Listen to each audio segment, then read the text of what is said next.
Bonsoir, j'espère que tout va bien. Nous continuons un peu la balade dans la connaissance. Il est certes vrai que je n'ai jamais fait de vidéo dans la nuit. Mais tout à l'heure, en venant faire un tour à la véranda, j'ai pu apercevoir la nuit avec toutes ces lumières qui scintillent de partout.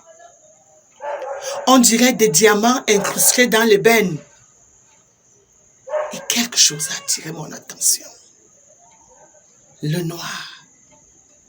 Je me suis baladée à vouloir connaître ce qui se dit autour de la couleur noire. J'ai alors compris que, comme un adage le dit, quand tu te connais, tu es puissant.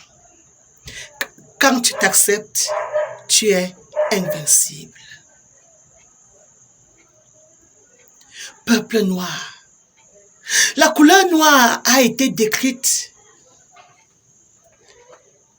Je vais d'abord attirer votre attention. Dans l'art de la description, on doit connaître qu'est-ce qui anime celui qui décrit. Si vous êtes décrit un jour par quelqu'un qui vous déteste, le tableau qui sortira de sa bouche sera un tableau monstrueux. Mais si vous êtes décrite par la personne qui vous aime, vous aurez comme impression d'être l'ange lui-même, la plus belle des choses qui soit. La couleur noire telle que je viens de parcourir un peu, elle dégage des mots comme la négativité, la tristesse, le deuil, toutes ces choses, l'obscurité même.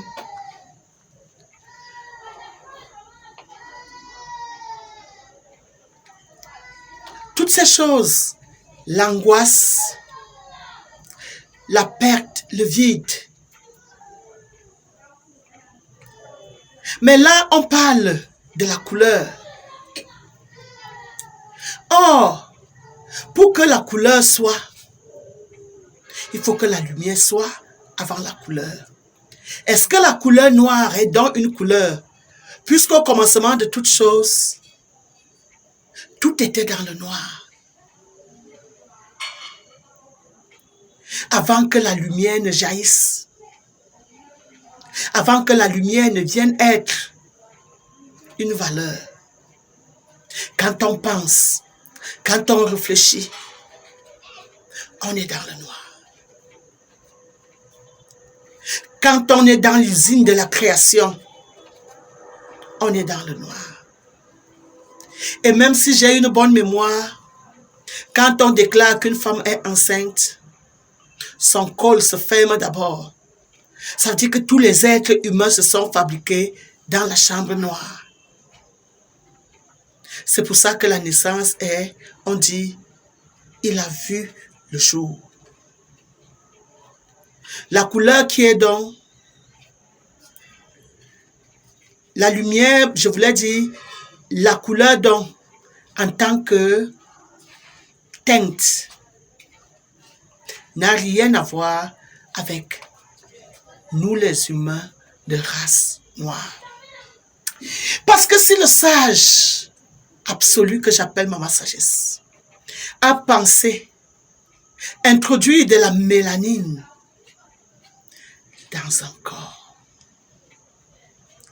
et a fait d'une race la race noire, il est temps que l'homme noir s'accepte tel qu'il est. Œuvre d'un Dieu. La pensée d'un Dieu. L'investissement d'un Dieu. Si l'homme noir, je veux dire de race, pouvait s'arrêter et ne plus se regarder selon ce qu'on a décrit du noir, mais se regarder avec les réalités que nous sommes, Je prends un exemple chez moi. Quand tu as de la terre noire pour cultiver, on sait que c'est la terre fertile. C'est de la terre qui porte de l'humus. C'est de la terre qui a beaucoup de matériaux. C'est la terre qui alimente, qui engraisse. Lorsqu'un cultivateur a mis ses grains dans la terre et qu'il voit les nuages noircir, c'est alors la promesse. Il sait qu'il va pleuvoir. Et lorsque la pluie va descendre, elle pourra donner vitalité aux graines.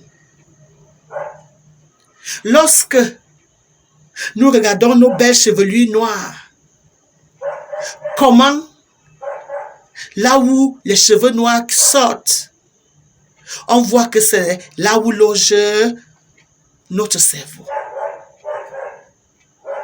Mes bien-aimés, lorsque les belles plumes de chez nous sont noires, on sait qu'elles ont mûri.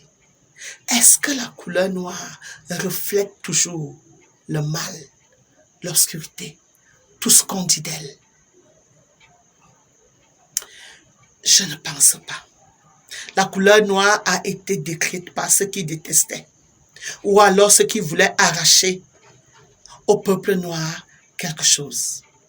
Je voudrais dire au peuple noir ce soir que si dans le passé, on est venu puiser les noirs pour aller bâtir les autres milieux que je ne veux pas décrire, c'est parce que l'homme noir a de la niaque, a de la force, a un pouvoir du travail qui ne dit pas son nom lorsqu'il s'y met.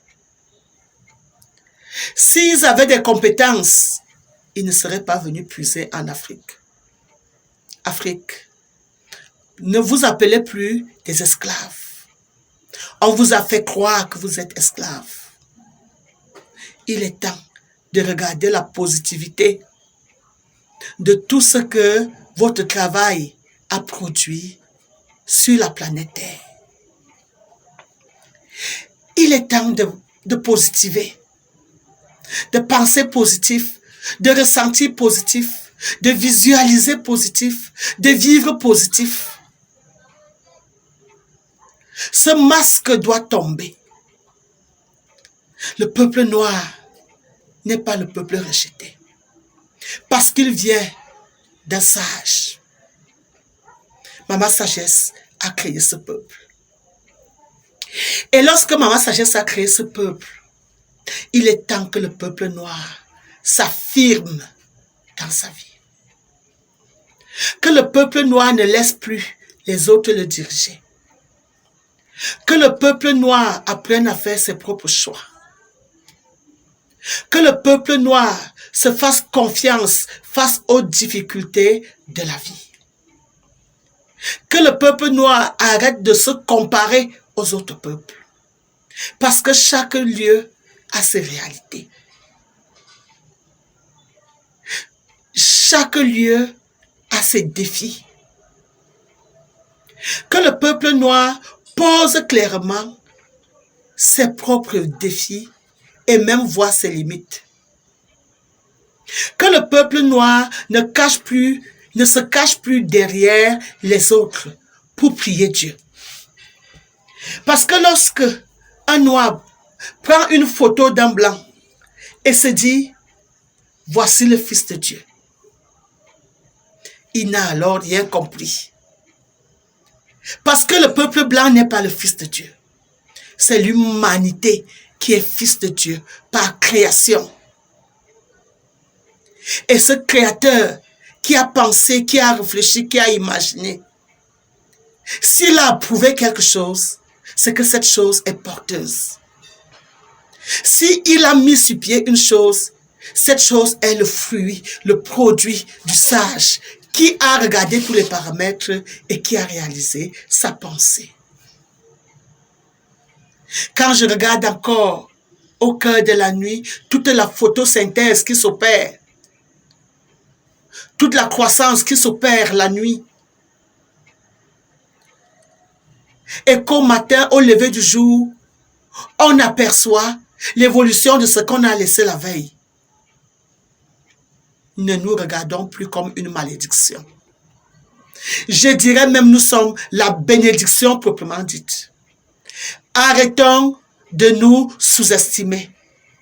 Apprenons à avoir confiance en nous. Ne nous camouflons pas, ne nous camouflons plus. Acceptons-nous tels que nous sommes et apprenons à nous exprimer. Acceptons vivre une vie en accord avec nos désirs et nos besoins. Les autres ne sont pas du tout parfaits. Ils ont aussi leurs faiblesses, comme nous avons les nôtres. Peuple noir. Le noir n'est pas synonyme du deuil. Si on porte un habit noir, c'est pour se protéger. Le noir exprime donc à ce moment-là le pouvoir. Prenons nos responsabilités en main. Parce que c'est nous qui cherchons réellement Dieu. Les autres se croient être des dieux. Et je comprends encore mieux ce soir pourquoi le tout-puissant Dieu créateur de l'univers est venu s'adresser à une église. Parce que c'est chez nous qu'on a besoin de connaître la vérité, de louer le Dieu qu'il faut, au moment opportun. Connaître celui qui a fait de nous, les Noirs, c'est le début de la délivrance du peuple noir. Nous n'avons pas fait un concours pour être des Noirs. Nous sommes le fruit d'une pensée. Et quand je revois qu'au commencement de toutes choses, Dieu était seul dans sa pensée, dans ses rêves, dans ses réflexions, dans son imagination, dans son invention. Et il nous a sortis du néant à une existence. La belle Afrique où il est venu nous faire loger, c'est le vrai paradis. Là où, du 1er janvier au 31 décembre, le temps est abordable, le climat est abordable. N'envions rien des autres. L'heure où l'homme noir doit s'aimer tel qu'il est, doit s'accepter tel qu'il est et doit comprendre que, oui, Dieu n'est pas absent. S'il y a des créatures, il y a un créateur. Ce créateur est omniprésent, omniscient, omnipotent, éternel, mamelle nourricière, immaculée conception. Maman Sagesse est le nom de notre Dieu. Peuple noir, nous ne sommes plus orphelins. Celui qui nous a fait s'est réveillé, s'est révélé à nous et veut qu'on le connaisse en vérité et en réalité. Je suis noire et fière de l'être. Moi, Maman Bouquet, je vous retrouve très bientôt.